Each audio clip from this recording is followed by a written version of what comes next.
Alerte info. Sébastien Coët placé en garde à vue par la brigade des mineurs pointe accusé de viol et agression sexuelle.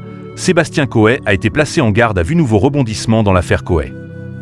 2 semaines après avoir été débouté dans son litige l'opposant à Énergie, dont il avait été retiré de l'antenne après les accusations de viol et d'agression sexuelle portées contre lui, l'animateur de radio se retrouve à nouveau en mauvaise posture.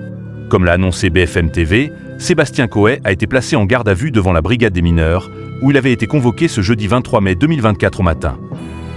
Comme il le demande depuis de nombreux mois, Sébastien Coët est actuellement entendu par les enquêteurs pour les faits qu'on lui reproche, dont la presse s'est fait l'écho, et qu'il conteste, ont indiqué ses avocats, mais Simon Clémenceau et Xavier Autain, à nos confrères.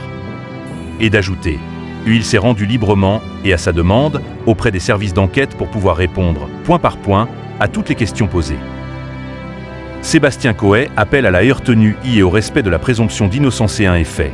Jusqu'ici, l'ancien présentateur de Coët sur Énergie n'avait été entendu qu'en tant que plaignant par la brigade de répression de la délinquance aux personnes, après avoir porté plainte pour dénonciation calomnieuse et tentative d'extorsion aggravée.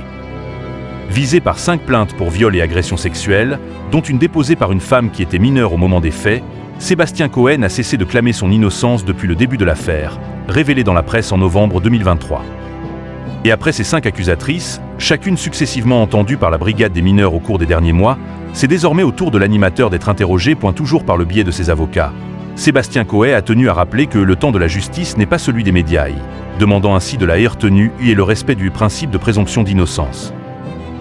Par ailleurs, il a mentionné l'enquête toujours et en cours auprès du parquet de Nanterre pour les faits qu'il dénonce de cyberharcèlement, de dénonciation calomnieuse et de tentative d'extorsion de fonds espérant que les auteurs de ces faits pourront être bientôt arrêtés et stoppés.